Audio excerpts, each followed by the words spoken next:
O pré-modernismo foi tipo um ensaio para o modernismo brasileiro, durante 1902 a 1922. O modernismo foi trabalhado até fixarem suas bases, e nesse tempo os problemas sociais, econômicos e políticos eram muito claros para a sociedade, e falar sobre isso era tecnicamente inevitável. As principais características dele são como o nacionalismo e o regionalismo, por meio do espírito da renovação artística que estava se desenvolvendo naqueles anos. Já o movimento literário da transição do simbolismo e modernismo ocorreu no Brasil no início do século X.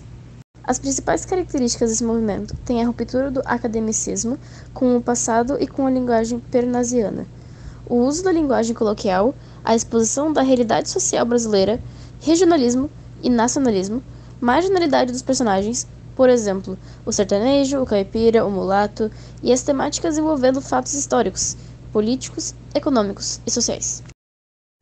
Oi, gente! Então eu vou falar agora sobre o pré-modernismo, mas só que trazendo exemplos, né, gente? Para ficar bem mais fácil de entender. Então, o pré-modernismo ele aconteceu no século XX, como vocês já sabem.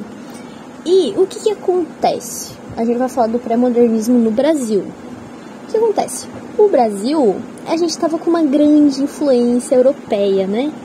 Até que na nossa arte a gente decidiu não mais, não vamos ser influenciados pela cultura europeia e vamos trazer a nossa própria identidade nacional. E foi isso que aconteceu.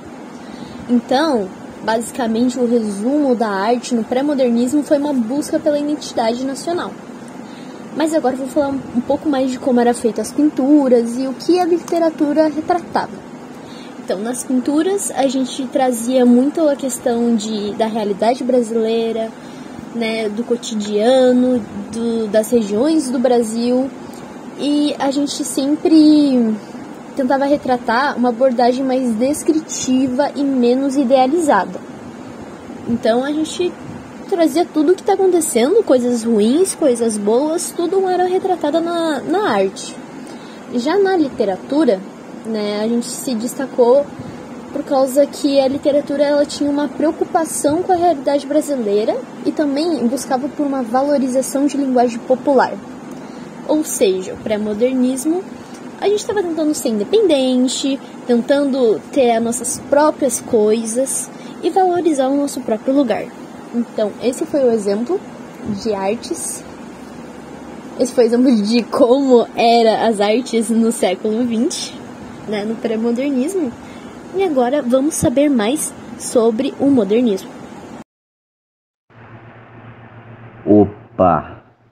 Modernismo. O modernismo ele aconteceu lá em 1922, né, no iniciozinho, junto com a Semana da Arte Moderna. Ele foi um movimento cultural e ele juntava a galerinha, né, os intelectuais, os artistas, a galera que buscava principalmente romper tradições e com a Europa e tentar, né, marcar a nossa nacionalidade, marcar o nosso nacionalismo, nossa cultura, tudo que o brasileiro tinha. Ao invés de estar sempre com a influência europeia, ao invés de estar sempre seguindo todos os padrões portugueses, a gente criou o nosso folclore, nossa cultura, nosso regionalismo. Tanto é que hoje a gente tem muitos sotaques diferentes, muitas histórias diferentes, que mudam dependendo de onde você estiver. Depois de todo esse rompimento com a Europa, o modernismo começou a ter uma experimentação. Ele começou a experimentar muitas novas coisas, como novos tipos de arte, novos tipos de literatura, outros tipos de técnica, como outros tipos de materiais, porque eles estavam buscando o que se encaixava mais com a gente, o que a gente se encaixava mais. Isso daí teve muito engajamento político-social. Os políticos estavam ajudando muito, né, que tipo, vamos lá, isso, experimentem mais novas coisas, porque, né, engajando eles, engajando o social, engajava o político também. Então eles estavam fazendo um bem para eles e para nós, de certa forma. E o modernismo também ele buscava muita multidisciplinariedade. A multidisciplinariedade ele era o quê? Ele envolvia várias áreas. Tinha a área cultural, a área literária, artes plásticas, arquitetura, música e cinema. Tudo isso daí estava tipo englobado.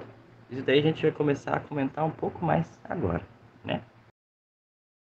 Então, levando em consideração todo esse movimento modernista, tem alguns nomes que a gente pode citar, como o Mário de Andrade, Oswaldo de Andrade, tem também a Anita Malfatti e também tem a Tarsila do Amaral. O movimento em si teve uma grande influência na nossa cultura, influenciando desde a literatura, as artes plásticas e a música, assim contribuindo para a formação de uma identidade cultural brasileira própria.